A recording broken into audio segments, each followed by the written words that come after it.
Room on the Broom. A friendly witch and her animal friends discover that quick wits and teamwork can save a good friendship, even from a hungry dragon. The witch had a cat and a hat that was black, and long ginger hair and a braid down her back. How the cat purred, and how the witch grinned, as they sat on their broomstick and flew through the wind. But how the witch wailed, and how the cat spat, when the wind blew so wildly it blew off the hat.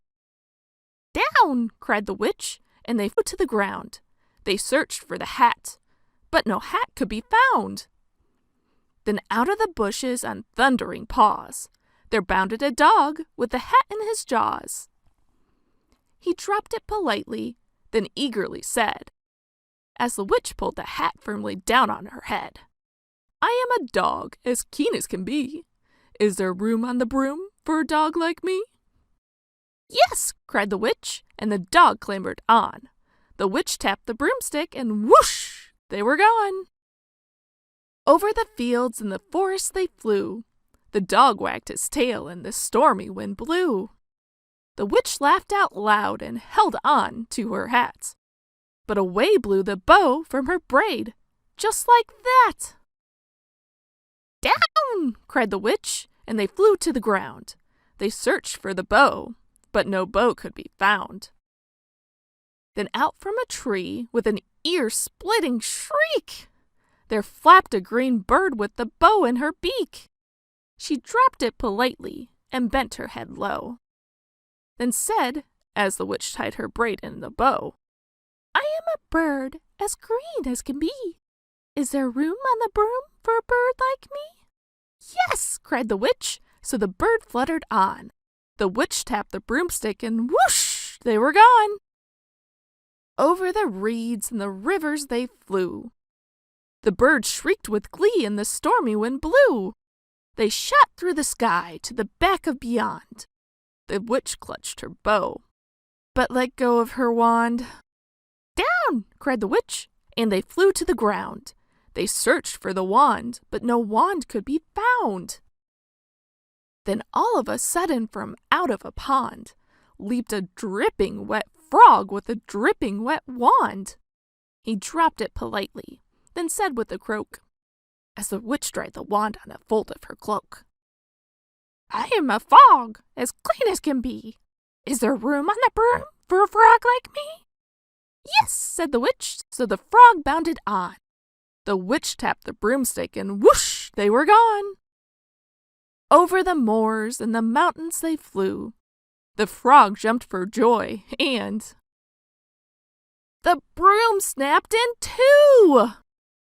Down fell the cat and the dog and the frog. Down they went tumbling into a bog.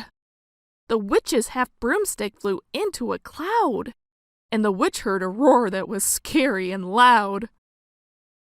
"I am a dragon as mean as can be, and witch with French fries tastes delicious to me." "No!" cried the witch, flying higher and higher. The dragon flew after her, breathing out fire. "Help!" cried the witch, flying down to the ground. She looked all around, but no help could be found. The dragon drew near with a glint in his eyes, and said, "Just this once I'll have witch without fries." But just as he planned to begin on his feast, from out of a ditch rose a horrible beast. It was tall, dark, and sticky, and feathered and furred. It had 4 frightful heads. It had wings like a bird. And its terrible voice, when it started to speak, was a yell and a growl and a croak and a shriek. It dripped and it squelched as it strode from the ditch. And it said to the dragon, "Buzz off! That's my witch!" The dragon drew back and he started to shake. "I'm sorry," he spluttered. "I made a mistake. It's nice to have met you, but now I must fly." And he spread out his wings and was off through the sky. Then down flew the bird, and down jumped the frog. Down climbed the cat, and "Phew," said the dog. "And thank you, oh thank you," the grateful witch cried. "Without you I'd be in that dragon's inside." Then she filled up her cauldron and said with a grin, "Find something, everyone, throw something in." So the frog found a lily, the cat found a cone, the bird found a twig, and the dog found a bone. They threw them all in, and the witch stirred them well. And while she was stirring, she muttered a spell. "Ickety zickety zackety zoom!" Then out rose a truly magnificent broom, with seats for the witch and the cat and the dog, a nest for the bird and a pool for the frog. "Yes!" cried the witch, and they all clambered on. The witch tapped the broomstick and whoosh! They were gone. Remember to like this video